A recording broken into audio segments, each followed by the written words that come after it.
ఈరోజు మనం చూసినట్లయితే ఇక్కడ మనము మొన్న టీటీడీలో జరిగిన అన్యాయాల గురించి ఈరోజు భగవంతుని ప్రార్థన చేయడం జరిగింది. అదేవిధంగా మనం చూసినట్లయితే కూటమి ప్రభుత్వం ఏర్పడినప్పటి నుంచి మహిళలకి గౌరవము, భద్రత కానివ్వండి, గౌరవం కానివ్వండి, ఇంకా ఎక్కువ ఈ లైంగిక దాడులు ఎక్కువైపోయింది. ఎక్కడ చూసినా పిల్లలు లేదు, పెద్దలు లేదు, ముసలివాళ్ళు లేదు, ఎవరు లేదు. ఎక్కడ చూసినా వాళ్ళపైన లైంగిక దాడులు అయితే ఎక్కువగా చూస్తున్నాం. అదేవిధంగా ఎంతో పవిత్రమైన పుణ్యక్షేత్రమైన తిరుమల తిరుపతి దేవస్థానంలో టీటీడీ బోర్డు చైర్మన్ పదవిగా ఉన్న బిఆర్ నాయుడు గారు చేసిన పనులకి ఈ ప్రపంచమే మొత్తం తలదించుకునేటట్లుంది. ఎందుకంటే మనం చూసినట్లయితే అందరికీ ప్రతి ఒక్కరికి పుణ్యస్థలం అనేది అంటే తిరుపతి.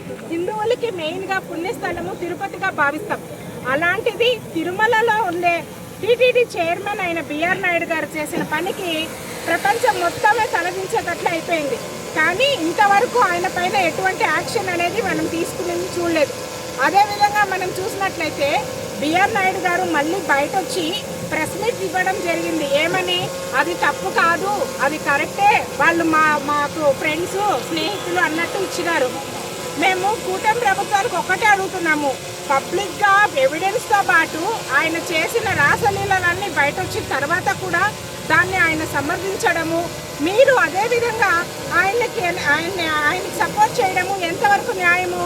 అదేవిధంగా మనం చూసినట్లయితే 2 రోజుల ముందర చూసాము, అక్కడ రాచర్లో కూడా మన మహిళ ఒక ఆమె ఇంట్లో ఉండింది. ఇంట్లో ఉండే మహిళని లోపల వచ్చి ఒక కామాంధుడు చేతులు కాళ్ళు కట్టేసి, పల్నాడు జిల్లాలో ఎంత ఘోరం అండి. వాళ్ళ ఇంట్లో వాళ్ళు ఉండే స్వతంత్రం కూడా లేదా.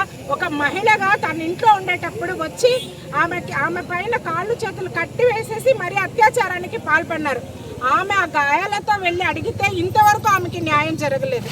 మనం అదే విధంగా చూసినట్లయితే రైల్వే కోడూరు శ్రీధర్ ఆయన అయితే ఇంకా ఒక అడుగు ముందుకేసి ఆ మహిళకి అన్యాయం జరిగిందని, ఆ మహిళ న్యాయం కోసము ఎక్కరాని కోర్టు లేదు, పోలీస్ స్టేషన్స్ లేదు, ఆమెకి ఎవిడెన్స్తో పాటు తను వీణ అన్ని చోట్లకు వెళ్తే ఇంతవరకు ఆమెకి న్యాయం అనేది ఎక్కడ జరిగినట్లు మేము కూడా చూడలేదు. అది వదిలేసి ఆమె పైన తిరిగి దాడులు.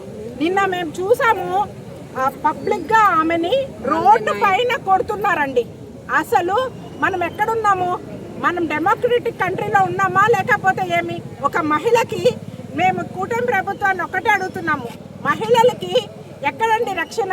ఇంట్లో రక్షణ లేదు, బయట మేము పనిచేసే చోట రక్షణ లేదు, ఈవెన్ స్కూల్స్లో రక్షణ లేదు. మీరు మాట ఇచ్చినారు, మహిళలకి మేము రక్షణ ఇస్తాము, మేము మహిళల పక్షపా ఉంటాము, వాళ్ళకి ఎటువంటి అన్యాయం జరగనివ్వమని. ఎక్కడ చేస్తున్నారండి? ఎక్కడ చూసినా అన్యాయాలే కదా జరుగుతుంది. ఏ ఒక్క మహిళకి న్యాయం జరిగిందండి?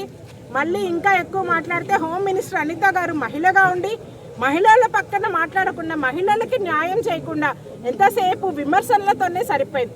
ఇంకా మేము ఏమిది న్యాయం అని మాట్లాడితే మా పైన దాడులు, మా ఇళ్ళ పైన దాడులు. ఇవేనా అండి మీరు చేసేది?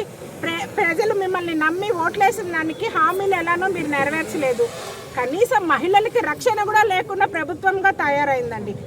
మేమందరం ఒకటే కోరుతున్నాం, బిఆర్ నాయుడు చేసిన పనికి చంద్రబాబు నాయుడు గారు తక్షణమే ఆయనకి పనిష్మెంట్ ఇవ్వాలి, ఆయన్ని సస్పెండ్ చేయాలి, న్యాయబద్ధంగా తీసుకోవాల్సిన చర్యలు తీసుకోవాలని కోరుకుంటూ, మా జగనన్న గారి ప్రభుత్వంలో ఆడవాళ్ళకనే ప్రత్యేకంగా మహిళలకని తీసుకొచ్చిన పథకాలు కానివ్వండి, దిశ యాక్ట్ కానివ్వండి, ఎప్పుడైనా ఎక్కడైనా సరే ఇంతవరకు ప్రపంచంలో మహిళలకంటూ ఒక యాప్ డౌన్లోడ్ అయింది అంటే అది మా జగనన్న గారే.